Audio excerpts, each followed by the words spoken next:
Aujourd'hui j'ai envie de vous parler de la communication animale. Il est important de savoir que c'est quelque chose qui est inné à l'humain. C'est-à-dire que tout le monde peut le faire, tout le monde a cette capacité à la naissance.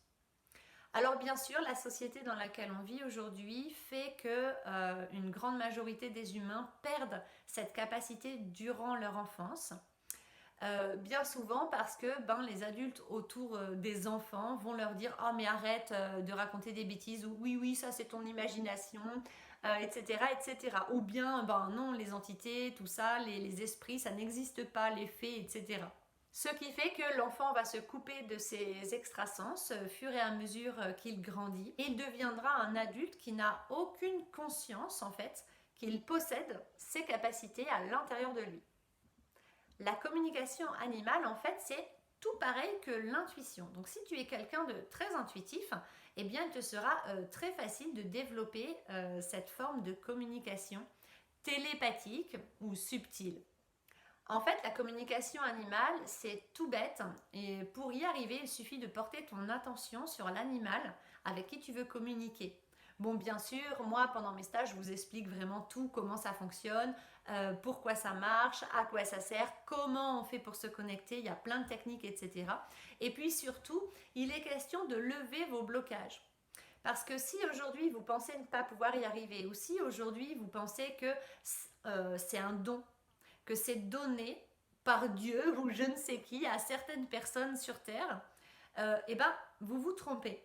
En fait, c'est pas un don du tout, vraiment, comme je vous le dis, c'est inné à l'humain. C'est quelque chose de naturel que vous avez tous en vous. Et il vous suffit aujourd'hui d'aller voir pourquoi vous ne l'utilisez pas, en fait, cette capacité, et éventuellement d'aller repérer les blocages qui pourraient vous freiner au moment où vous voudrez reconnecter à cette capacité et la développer. Il s'ensuit bien sûr tout un travail en développement personnel pour aller lever ces blocages et réouvrir la porte à cette forme de communication.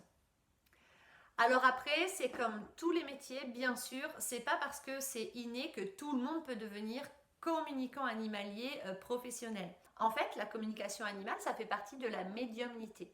Être médium, ça veut juste dire percevoir des choses, recevoir des informations par d'autres canaux que nos cinq sens, donc les oreilles, le nez, la langue, les yeux et la peau.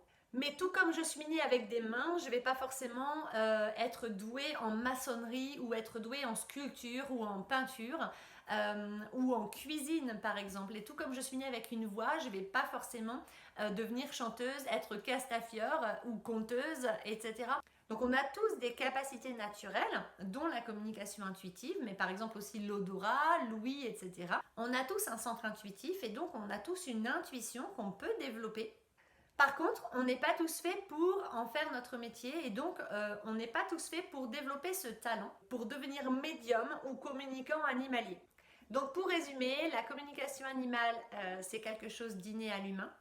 Vous pouvez tous réussir à communiquer. Il vous suffit de vous reconnecter à ces extrasens que vous avez à l'intérieur de vous, à lever vos blocages, donc travailler sur vous en développement personnel, obtenir quelques outils pour y arriver. J'espère que cette petite vidéo vous aura permis de mieux comprendre ce qu'est la communication animale. À bientôt, bye bye.